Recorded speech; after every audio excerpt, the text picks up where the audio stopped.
So the man who shared with me ideas that changed my life, I want to share with you 3 of those basic subjects. He said, Mr. Rohn, if you want the future to change for you, you've got to change. If you don't change, the next 6 years of your life is going to be just like the last 6. If you will change, everything will change for you. If you will get better, everything will get better for you. 3 subjects that really made an impact on my life. The first subject he called personal development. And the second subject he called setting goals. And the third was how to become financially independent. And I'd like to give you those 3 major subjects that so dramatically affected my life. And let's get started. The first one is personal development. It's very simple. We get paid for bringing value to the marketplace. That's about as simple as I can put economics. We get paid for bringing value to the marketplace. Now, it takes time to bring value to the marketplace. However, we do not get paid for time. So we cross that out. Mistakenly, the man says, I'm making about $20 for an hour. Not true. If that was true, you could just stay home, right, and have them send your money. So that's not true. We don't get paid for time. We get paid for value brought to the marketplace.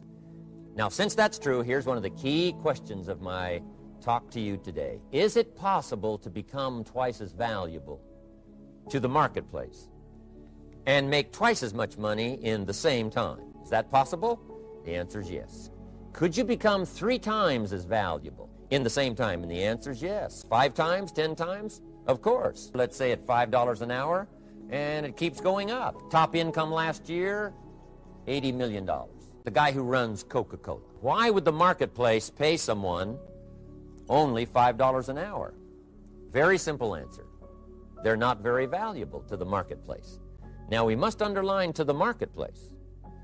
This person might be a very valuable brother. Yes. Member of the family, valuable. Yes. Valuable member of the church, of course. Valuable citizen of the country? Yes.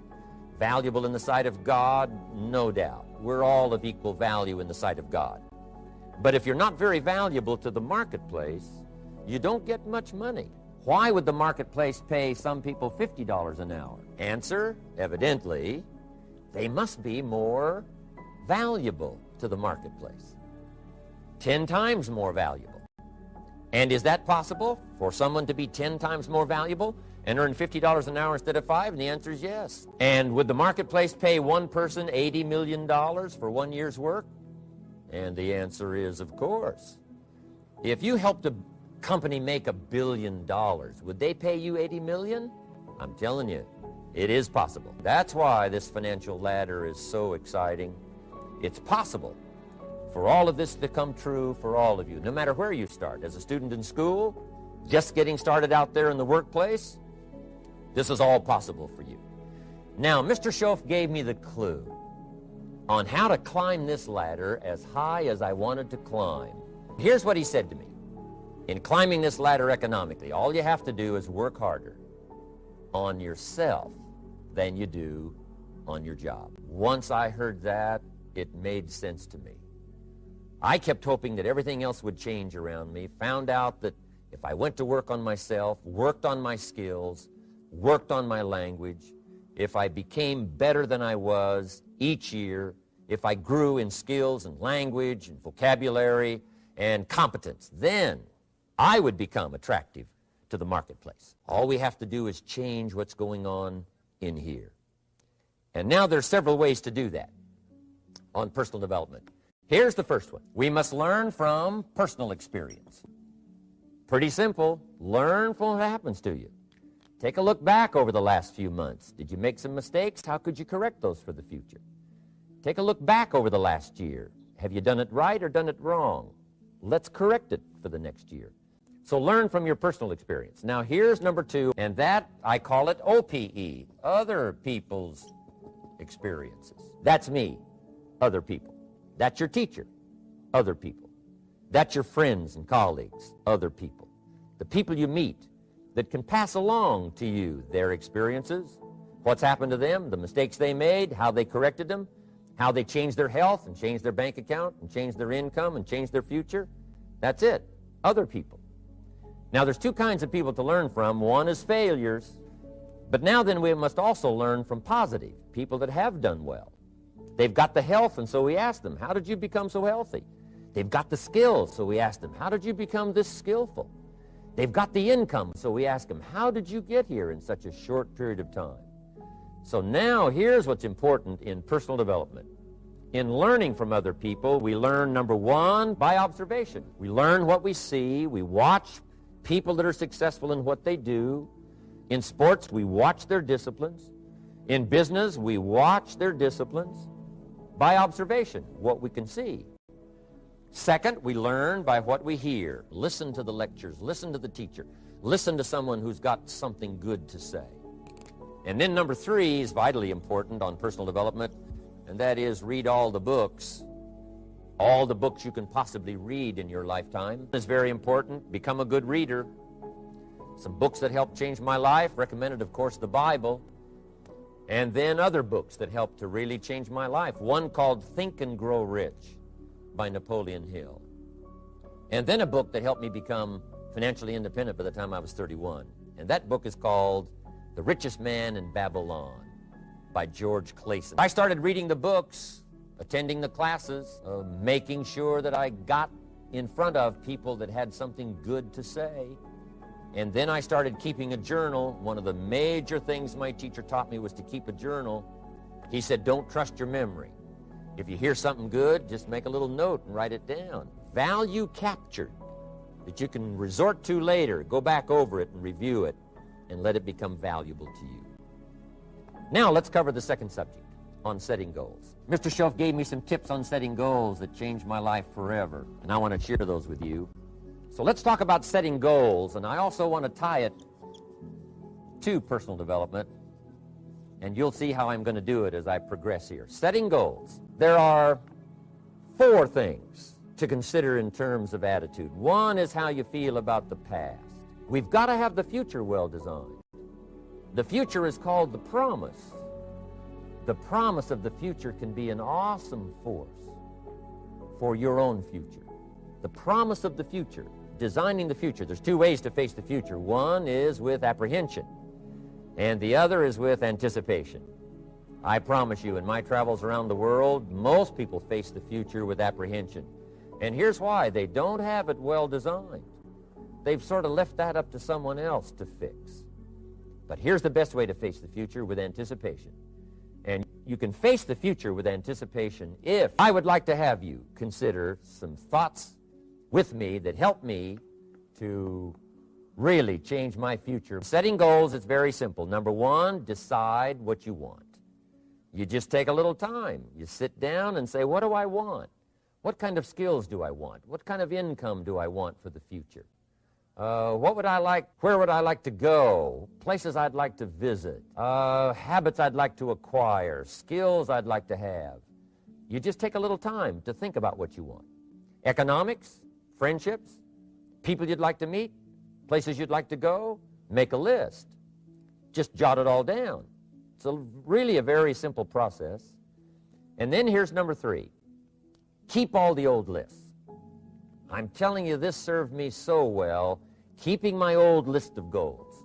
I look back now 10, 20 years ago at goals I set, lists I made, and I smile now because here's what I thought was so important, 20 years ago. Now some of those things aren't even on my list. I've got a new list. I've grown. I've changed. I've matured. But I give you that advice. Decide what you want. Number two, write it down. Number three, keep the old lists. And then here's number four. When you get something that's on one of these lists, check it off. Part of the fun of having a list is checking it off. If the future gets clear, the price gets easier. Because you got to remember, for every promise, there's a price to pay. Everybody's got to pay the price. Everybody's got to do the deal. Everybody's got to do the disciplines. Everybody has to pay. But here's what I've discovered. If the promise is clear and powerful, the price is easy to pay. The price is some classes. The price is a few books. The price is a few disciplines. The price is finding something that'll make your life better, make you grow, make you change, make you develop. So the first part of the key is to design the promise. Then, what is the price to pay? I'm telling you, the price will be easy. If you'll make that clear, make those lists, and be serious about it, I promise you it's an easy price to pay. Anybody can pay it. And the best advice I can give you is, if I can do it, you can do it. Farm boy from Idaho, raised in obscurity, I changed my life, turned it upside down, turned it all around, found economics, found future, found promise, and if I can do it, you can do it. So, start setting your goals and see if you can't get a better excitement going for the things you want to accomplish for the future. Now here's my third subject, and that's called financial independence. Oh, by the way, before I get to financial independence, let me cover one more point. One of the major reasons for setting goals is for what they make of. And here's an important statement to remember. It's not what you get that makes you valuable. It's what you become. Okay. Now let's talk about financial independence. How to become rich if you're extra bright much sooner if you find an opportunity like I did. Let me show you how I did it. Financial independence. First of all, I like the phrase financial independence. I think it's every person's heritage here to become financially independent. Now let me give you my definition of financial independence. Financial independence is the ability to live from the income of your own personal resources. Now it depends on how you want to live. If you need $2,000, $3,000 a month, if you need $4,000 or $5,000 a month, if you need $10,000 a month, some people may need, $100,000 a month. But whatever you would need to live, and you could earn that living from the income of your own personal resources, that's what I call financial freedom, financial independence. And let me show you how to acquire it. If you start at age 15, between ages 15 and 35 is 20 years.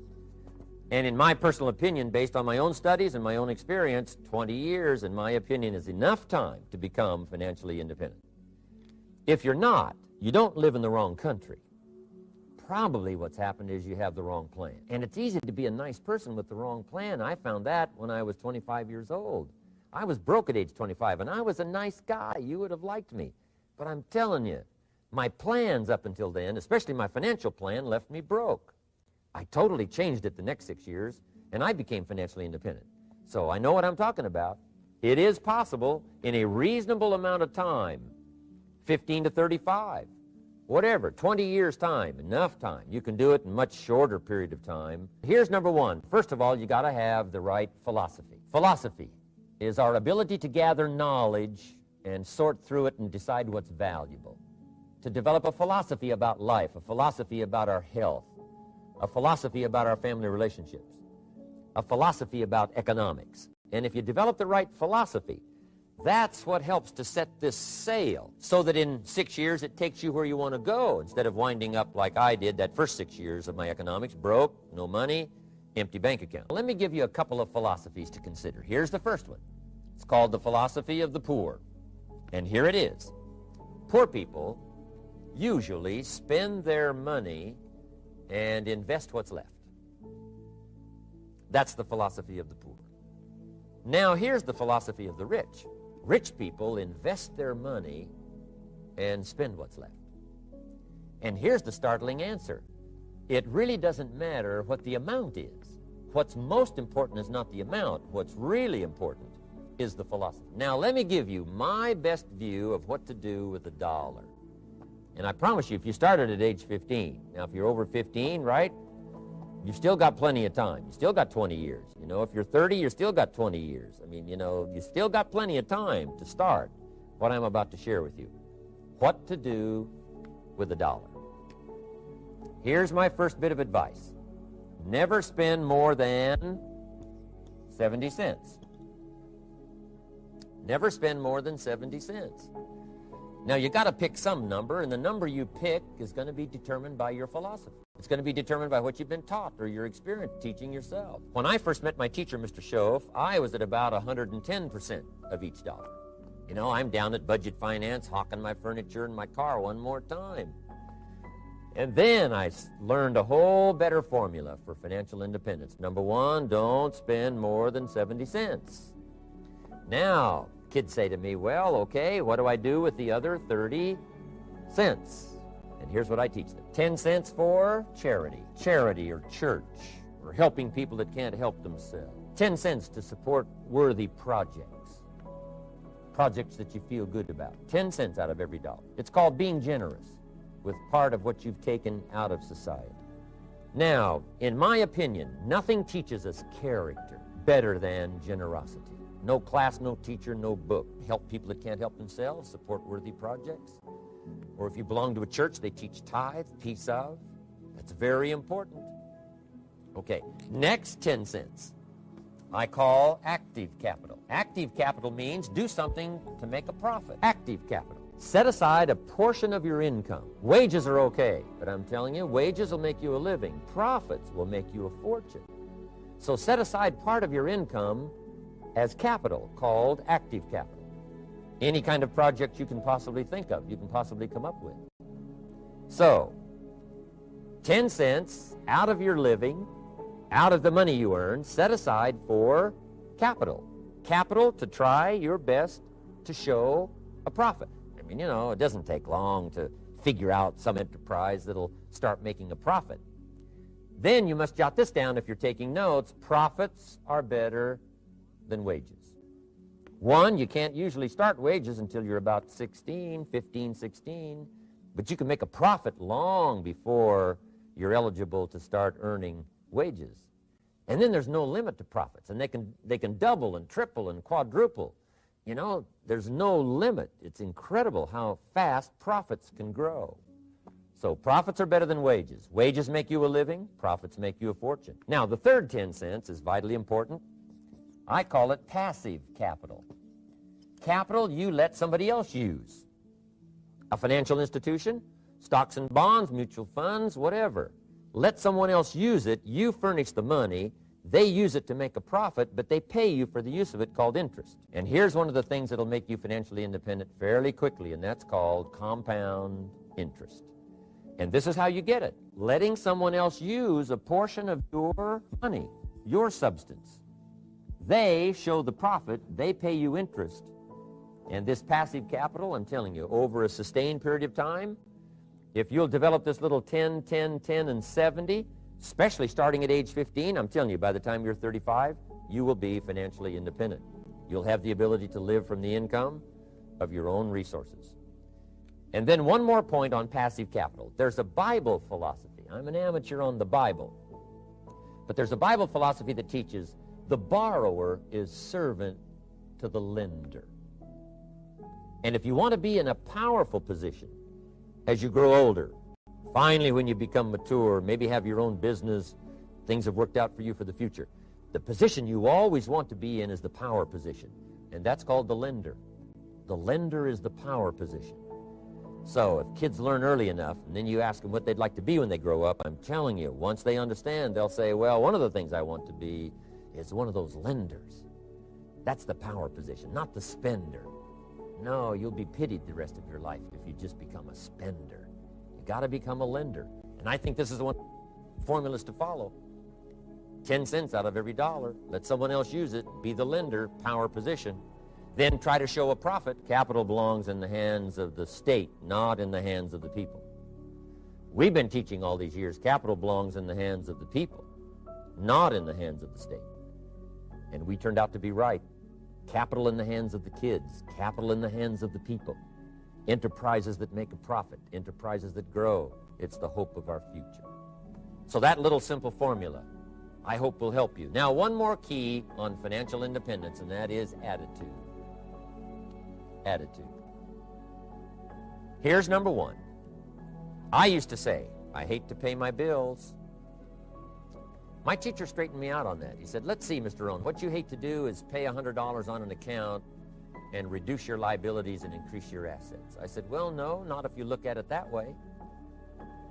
He said, well, it all depends on how you look at it. So wouldn't you love to pay your bills, reduce your liabilities, increase your assets? You got to have that kind of attitude. I found out the same attitude about taxes. I used to say, I hate to pay my taxes. And Mr. Shove said, well, that's one way to live. But don't you understand? Taxes is how we care and feed the goose that lays the golden eggs. Wouldn't you want to do your share? Someone says, yes, but the goose eats too much. Probably true. But hey, we all eat too much. We all need to go on a diet. Better a fat goose than no goose. So I finally became a happy taxpayer. Now, I think taxes are too high, so I'm working to get taxes lowered for our economic future. But then whatever they turn out to be, I gladly pay, do my part, because that's what makes the whole system run, each of us doing our part. Now, I want these three subjects to be valuable for you. I want them to have meaning for you. I want you someday to be financially independent. I want you to have the personal development so that you feel good about yourself. And now I'd like to leave you with these 4 questions called questions to ponder. These questions were valuable for me, and I want to make them valuable for you. Here's the first one, why? We all ask why we should work this hard, why take that many classes, why go to school that many years, why take the notes, why read the books, why work that hard, why put yourself through the push-ups and the disciplines, why? Good question, why? Best answer to why, I think, is the second question. Why not? Why not see how many books you can read, how many classes you can take, how many skills you can develop? Why not see how valuable you can become to the marketplace and to your friends and to your family? Why not see what you can make of yourself? Why not see how far you can go, how much you can see, how much you can earn, how much you can share? Why not? That's the heritage all of us have, to see what we can make out of our lives now that we've been given this extraordinary opportunity. I wish you the best. I want all that I've gotten to be yours and much, much more. God bless. Goodbye.